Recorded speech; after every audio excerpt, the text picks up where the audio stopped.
Un saludo a tu audiencia. Bueno, creo que la pregunta está formulada o preformulada en el sentido de cómo vivieron esta jornada de una manifestación interesante para lo que habitualmente son las movilizaciones en Concepción del Uruguay, y teniendo en cuenta la problemática económico-social del país y de nuestra región, por supuesto. Sí, yo creo que el paro ya es un fracaso de ambos lados, en función de que hay algo que no se pudo llevar adelante o nunca se llevó, que es el diálogo. O sea, partiendo sobre ese principio, decimos que la ATE adhiere a este paro nacional en función de la falta de diálogo, de la incomprensión en cuanto a situaciones que nosotros planteamos que son obviamente de público conocimiento, que es no al vaciamiento del Estado. Vemos organismos que se están desapareciendo, como lo venimos manifestando por ahí, y que inciden en la salud de los ciudadanos, incide en la educación, incide en la vida diaria, en todos sus derechos. Como digo yo, el trabajador estatal lo que hace es defender el derecho de los ciudadanos, porque cada lugar de trabajo justamente lo hace. No somos escuchados por el gobierno nacional y realmente llegamos a esta situación de paro, convencidos de que no queda otro camino que el manifestarse en las calles, como lo hicimos el día de ayer en Concepción del Uruguay, o como se hizo ayer en las capitales de provincia y obviamente también en Capital Federal. ¿Qué decirte? Vemos una política financiera que viene a la baja, vemos una política financiera que viene con más recortes, porque, a ver, vamos a sincerar la propuesta del Fondo Monetario Internacional, y viene a marcar pautas financieras que hacen que el gobierno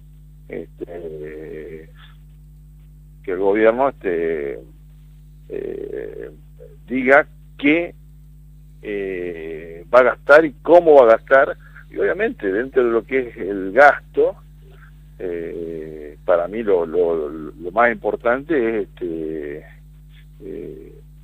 cómo incide.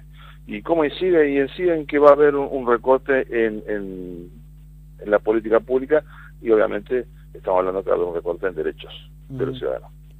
Sí, a mí me preocupó, digamos, porque, bueno, obviamente el gobierno no va a decir, uy, que es masiva la marcha o cosa por el estilo, o qué importante el paro. No se puede esperar eso. Todo gobierno defiende su gestión con las armas que cree necesarias. Pero hubo, me parece, una suerte de ninguneo verbal. El presidente a la 1 de la tarde con una cara de dormido que se caía diciendo acá se trabaja, o el ministro de Trabajo diciendo que los paros no cambian la realidad, o peor aún el ministro Duhovne diciendo que lo que cuesta el paro nacional, siendo que ellos tienen todo el dinero afuera en dólares, y que además se perdió una cifra infinitamente superior en fuga de dólares, que prácticamente ya se calcula que la primera cuota del préstamo del Fondo Monetario ya se ha fugado de la Argentina, y eso cuesta mucho más porque no se puede recuperar. Un día de trabajo se recupera hora tras hora si hay voluntad. ¿Cómo lo toman ustedes, y sobre todo si eso hace vislumbrar mayor conflictividad? Está claro que hay una diferencia sustancial en cuanto a la capacidad de maniobra de uno y otro sector, porque los privados tienen un patrón con el que discutir y, como en el caso de camioneros, llegar a un acuerdo, actúe el gobierno aprobando o no, homologando o no el acuerdo. En cambio ustedes, su patronal es el propio gobierno, y se complica entonces la historia. Sí, yo te entiendo la pregunta, y bueno, voy a apelar a que por ahí encontremos la solución de ambos lados. Yo creo que el gobierno lo que hace es una maniobra de dividir. dividir a la sociedad en si el paro es bueno o malo sin explicar, o por ahí tirando por abajo, el motivo del paro. Y sí es verdad que este paro a nosotros nos sirve en razón de que el reconocimiento por parte del gobierno de los índices de inflación, donde realmente dice va a haber reapertura de paritarias, donde de una u otra manera dice qué es lo que producimos los argentinos, ¿no es cierto?, en un día a día, lo cual obviamente si no hubiera sucedido no lo hubiera dicho. Y lo otro, lo más importante, si realmente con eso que producimos los argentinos un día a día alcanza para pagar el endeudamiento o el majestuoso, fabuloso endeudamiento al cual fuimos sometidos, solamente por el solo hecho de cubrir nuestras deudas por esta timba financiera a la cual nos sometieron, y que obviamente llegó jugosos dividendos para sectores de servicio como son los financieros obviamente, y que bueno, hay que pagar. Este país paga. Lo que tiene Argentina es que es un muy buen pagador. Ahora, en deuda y el costo del endeudamiento en función de lo que se produce es simplemente matemático. Y la variable, acá, lo que tiene que entender el pueblo, son ellos.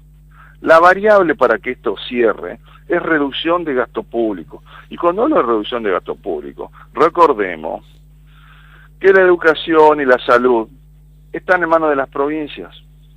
Acá va a haber un quebranto provincial, una ruptura de pago en el corto plazo en función de los parámetros del Fondo Monetario. Sin ser tan técnico, decirte, el gobierno dice y la gente escucha lo que el gobierno dice. Ahora lo que tenemos que es saber que hay malos comunicadores.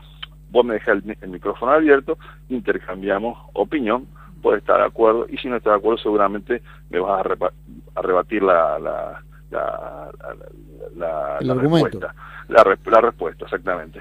Después hay otro tipo de medio que implanta una posición, y es verdad, lo escuché anoche, y traté de ver las imágenes que se estaban dando en los distintos canales, y lo que se vendió es que el paro hace perder plata, y nunca se evaluó por qué llegamos al paro. ¿Por qué la CGT demoró tanto tiempo el paro? Porque creía en el diálogo, creía en un diálogo que nunca existió, creía en un diálogo que lo llevaba a sus afiliados a una pérdida real de bolsillo. Nada más y nada menos tenemos que hablar con cualquier comerciante local para ver qué mueve y qué movió el comercio en los últimos 12 meses. Y es la realidad pura de lo que está sucediendo en la economía argentina. El gobierno está entrando en una etapa de letargamiento, como le está sucediendo al privado. Y va a llegar una ruptura de pago. El gobierno provincial antes, y luego el gobierno nacional. Acá hay que pegar un giro de 180 grados en la política financiera, que es lo que reclamamos los gremios. Sí, y es lo más difícil que acepte cambiar el gobierno. Yo creo que en realidad ya ver la unidad con la que nos estamos manejando, ver que gente que obviamente escuchó la convocatoria y se sintió identificada, porque obviamente los golpes de tarifa en Entre Ríos fueron muy duros, a diferencia que en Capital Federal. El incremento del precio en toda la Argentina repercutió. La capacidad salarial ha bajado muchísimo, y yo creo que hoy la gente no sé si cree más en los gremios, sino lo que sí no está creyendo más en esta política financiera que está ahogando de a poco. Me parece que, esto es una opinión personal obviamente, déjenme apelar a por ahí mis conocimientos en la materia, el endeudamiento con el fondo fue un error fatal. Se podía haber aguantado, no era anticipar ese hecho en función de parámetros que existían, simplemente era este mismo discurso que dio el presidente, darlo antes en función de ciertos mecanismos que tendría que haber instrumentado el Banco Central, en el cual no hubiera permitido la venta indiscriminada y fabulosa que en gobiernos anteriores se controló pero se criticó, pero permitió seguir con una pauta, vamos a llamarle de mercado, controlado. no como ahora que realmente hay compra de divisas indiscriminada, no se tiene el control, porque no se tiene el control, y encima sale del mercado o sale del país. Bueno, ayer se agregó un nuevo elemento, digamos, que estaba latente de alguna manera, que fue la palabra de la Iglesia. El propio vocero del episcopado de la Pastoral Social dijo frente a la ministra de Desarrollo Social y a la gobernadora de Buenos Aires que el ajuste no debía caer sobre los más pobres. Juan Carr dijo esta mañana que ya han muerto 7 personas en la Argentina por las bajas temperaturas. Cosa que, bueno, digamos, la gente en situación de calle tiene poca defensa. El problema que tenemos es que tenemos esas muertes porque hay más gente en situación de calle y no alcanza con la solidaridad. Aquí lo que tenemos que tener es una política de elevación social a través de herramientas económicas, según veo. ¿Cómo lo razonás a esto? Yo tomo distintos posicionamientos a veces con respecto a estas situaciones. Por ejemplo, yo siempre dije que cuando hay un despido ya llegué tarde. Como gremio ya llegué tarde. Y no evaluamos una consecuencia que hizo que sucediera el despido. Evidentemente estamos hablando de la precariedad laboral, capaz. Ante la precariedad laboral, luego viene el despido, que es lo que se va a venir luego seguramente de una flexibilización laboral. Seguramente va a haber más despido de los que hay hoy con menos derechos. Independientemente de eso, yo creo que la pobreza, los índices crecieron, la marginalidad creció, y a partir de ahí entras a tener que tener una política en lo social mucho más fuerte. Te digo porque me tocas muy de cerca por tareas familiares que se hacen en mi casa, que más que nada la hace mi mujer, o de otra manera lo hace mi gremio. Cuando digo mi gremio, no es que sea mío, sino simplemente a título personal lo digo por la pertenencia que tengo a él. Bueno, pero además sos contador. Nosotros, soy contador. Soy contador. Y el panorama que estamos pintando nos indica que si va a haber una reducción de las alícuotas de coparticipación. Sin lugar a duda, acá cuando hablamos de que se blanquean índices, que ahora se están empezando a no solamente a blanquear, sino que a politizar, porque de una manera u otra lo que acaba de fijar la Iglesia es un posicionamiento. Seamos más solidarios, ayudemos a lo que menos tienen. Juan Carr, ¿qué es lo que dice? No me da las manos. O sea, yo soy, Juan Carr viene del voluntariado puramente, o sea, él cree en el voluntariado y lo hace y lo ejercita hace años. Ahora, no le da los brazos. Acá el municipio de Uruguay ha tomado una postura muy buena, que es recorrer las calles. Es una ciudad chica y creo yo que lo está haciendo de una buena manera, tratando de llevar a la gente que tiene situación de calle a lo que es el albergue del CES3, ahí en el Centro de Educación Física. Claro. Va a llegar un momento que se va a llenar. Martín, yo preguntaba por lo siguiente, y es la última. Si tenemos en cuenta que las provincias, entre ellas Entre Ríos, han tomado créditos externos y el acuerdo con el Fondo Monetario Internacional exige de alguna manera la caída del monto coparticipable, lo que indica que las provincias van a tener menos dinero. Por un lado se les permitió entonces endeudarse, por el otro lado se le quita la posibilidad de pagar. ¿Se vienen los federales de nuevo? Hay herramientas en el medio que el gobierno provincial va a tener que adoptar y que seguramente lo va a hacer. Y lo que va a hacer es un recorte presupuestario, y ahí es donde yo digo que incide directamente en los derechos de los ciudadanos.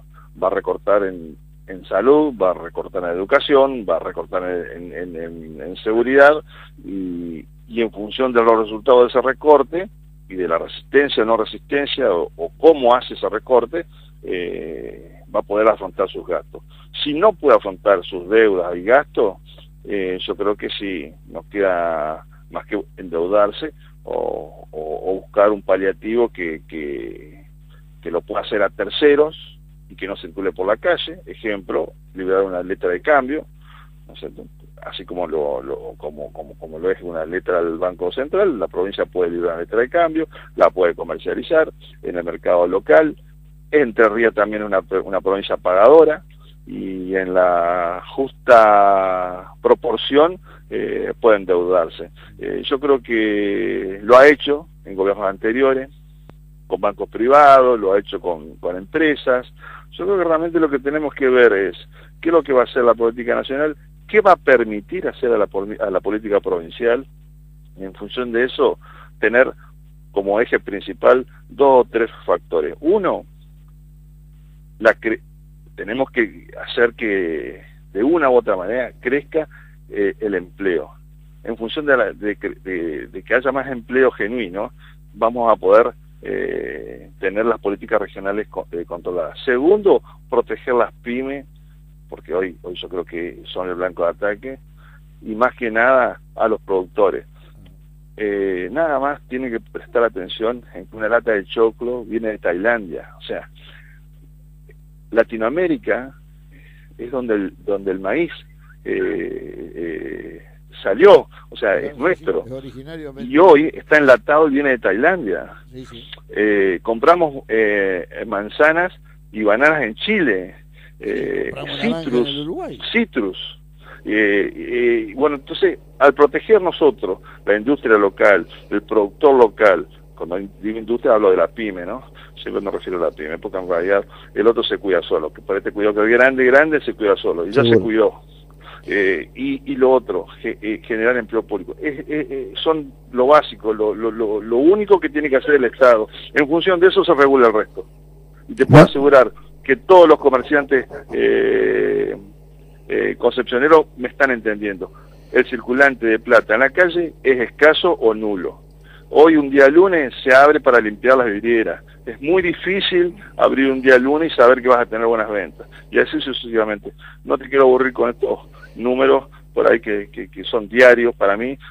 Simplemente, si te tengo que decir la definición de paro, es el fracaso de ambos lados, y no es una puja de fuerza. Acá no hay un gremio o un sector de la Argentina que quiere sacar a nadie. Simplemente queremos que el gobierno nacional recapacite, vea en nosotros realmente un socio, somos los trabajadores estatales, y vea en el resto de los gremios mucha gente vulnerable que hoy lo que hace es simplemente manifestarse. Martín, muchas gracias.